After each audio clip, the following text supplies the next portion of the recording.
Hey, it's Grover with Old Ones with Dice. I just wanted to put out a quick video talking about cleaning your airbrush. It comes up in discussions online and in person.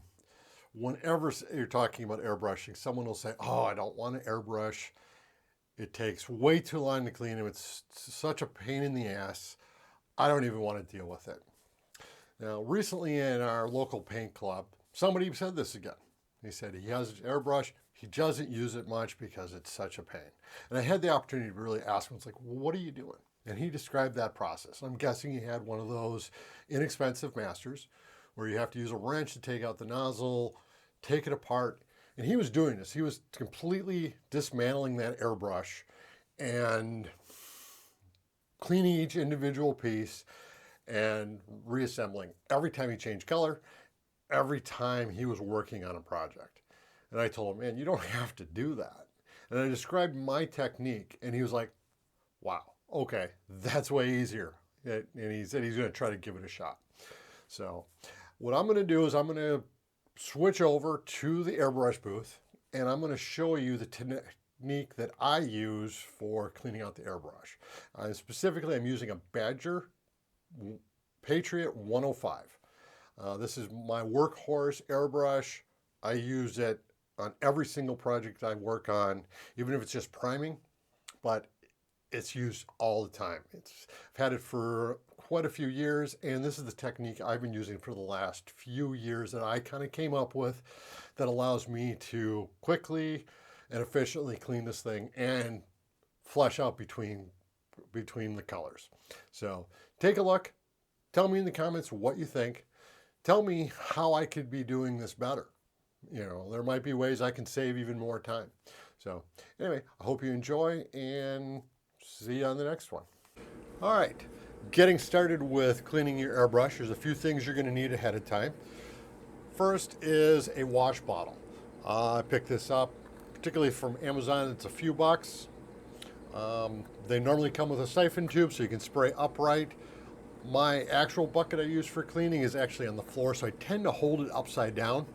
So I remove the siphon tube. But in this case, for the demonstration, I'll be using this bucket. So this is actually filled with generic blue glass cleaner and water. I buy this. This is a few bucks. This is going to last me for probably the next 10 years. And it only costs a few dollars. If you wanted to use normal airbrush cleaner, you could do the same thing. Though you tend to go through a lot of this stuff, and I wanted to save a little bit of money.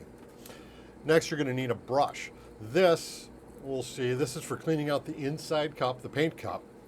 Use a stiff edge, kind of scrape off any dried paint. We'll show you in the demonstration. Next, you're going to have a bucket container to spray into. Now, you have your cleaners like this one that you're going to buy. It's nice. It's good to have one of these, but we're going to want to dump out that cup. So I want something open topped. In order to keep any splash down, I usually keep some paper towels in there. The last thing you're going to need is a piece of foam. This is just some pipe insulation. My actual one is sitting kind of mounted onto the edge of my desk where I keep all of my extra needles. It's where I store them.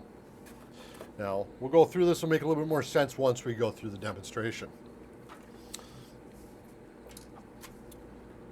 So, here I have my Badger 105. As you can see, this sucker has had a lot of use. I do not worry about the backside. Maybe once or twice a year, I'll take her all apart, clean this fully down, take all the internal parts, clean them off. But realistically, this is probably getting pretty bad. I should clean the outside, but for the most part, I mainly concentrate on the inside of that paint cup. So, say we've been spraying, doing some priming, and we need to switch colors or we're done for the day. So, the first thing we're going to do is we're going to get your bucket, and using the wash bottle, we're going to flush out the leftover paint. And we're just going to kind of turn it around, pressure wash, basically almost pressure wash out. as much of that paint as possible.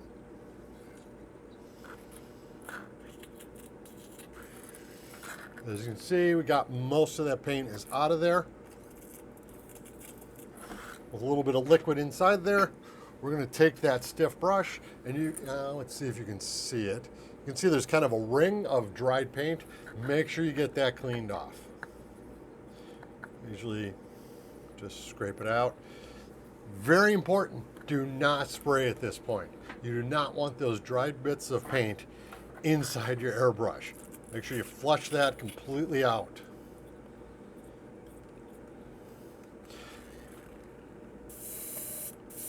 We're just going to flush the paint that's inside the airbrush. Flush that clean.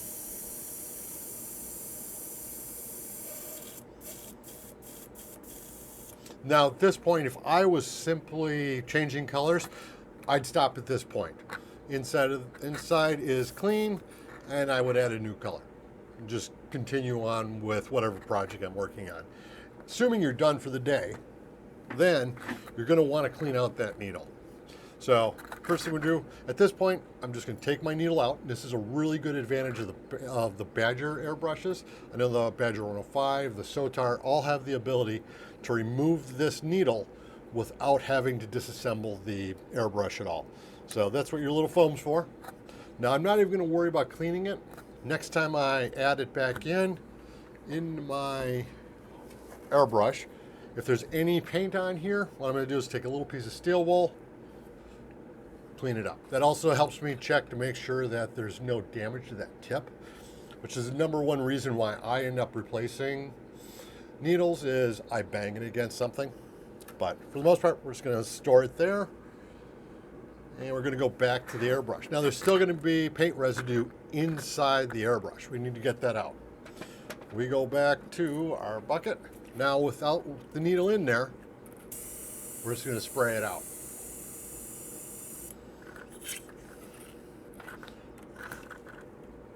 As you can see, I'm actually just spraying it through, and we're going to flush some clean water through until she's empty. I got a lot in there.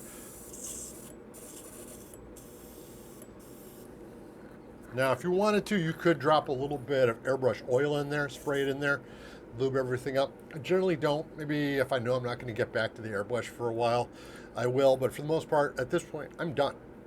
I've looked inside, everything's clean, and we're going to put it away. Now, by storing the airbrush and the needle separately, I think this helps prevent buildup inside there. I think if this needle was inside, you're going to have little bits from the cleaner, maybe a little bit of paint that might be left over is going to dry and harden inside between the nozzle and the needle. You're going to get a buildup then. This way, I just don't see I don't have that problem. And again, I can leave this sit for another few days, another week, a month, and come back to it, and everything's going to be fine. Now, if anyone sees any ways that I can improve this method, by all means, leave a comment below, let me know. I've been using this technique for about 4 or 5 years now and haven't had any problems. This has been working with my Badger airbrushes, the Badger Sotar I use for fine work, and the Badger 105, which I use for 99% of what I'm painting. So, anyway, stay tuned for more kind of mediocre tips from a mediocre painter, and see you in the next one.